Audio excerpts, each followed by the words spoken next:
Përshëndetje, po vëllojmë intervistë në radhës pak ndeshje me Akademinë e Futbollit të Elbasanit. Egnatia vjen pas një periudhe përsëri fare të shkurtër, përgatitet për këtë takim me nga një pretendentët e radhës për të hyrë në final forë. Për më shumë, trajneri Tetova. Përshëndetje për ju. Profesor Tetova, Egnatia mban vendin e parë dhe po kalon një formë të qëndrueshme me shumë mungesa. Çfarë rëndësie ka kjo ndeshje për ju, duke parë dhe renditjen e Elbasanit në vendin e 5? Mendoj për nga rëndësia, mendoj që është ndeshje e radhës kundër Elbasanit, që këto ndeshjet e fundit ka bërë goxha mirë. Mendoj që ka një ekip të pjekur dhe mendoj që bën një lojë mirë futbolli. Sa e vështirë është për një trajner të mbajë ekuilibrin midis dëshirës për fitore në çdo ndeshje dhe nevojës për të ruajtur energji për Final Four-in?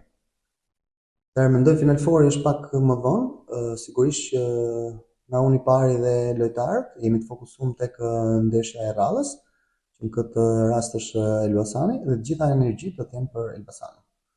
Duke qenë të parët, a ndjeni ndonjë presion shtesë për të ruajtur kreun deri në fund apo tashmë fokusi është te faza e play-offit? Jo, presion nuk ka, por na duhet vazhdimsi.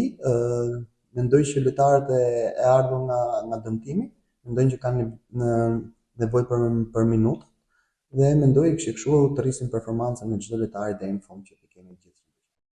Në ndeshjet e fundit keni alternuar skema dhe rolet në mesfush. A do të shohim sërish ndonjë ndryshim taktik ndaj Elbasanit?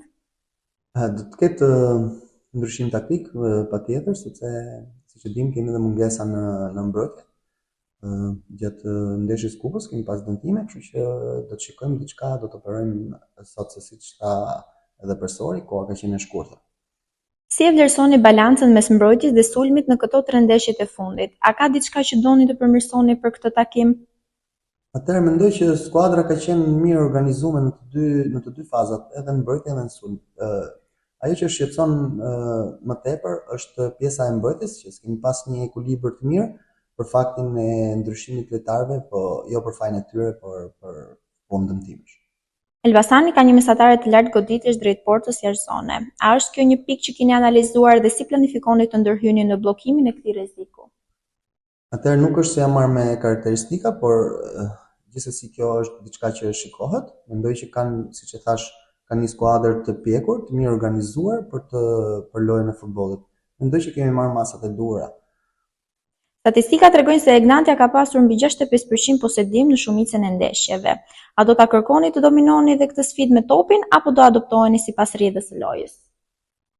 Fizionomia ime e punës është majtja e topit në zotërim dhe për këtë mendoj që këto 3 vite kanë qenë dominuese, pak ke majtja e topit dhe çdo gjë do të jetë e bazuar tek qarkullimi i topit.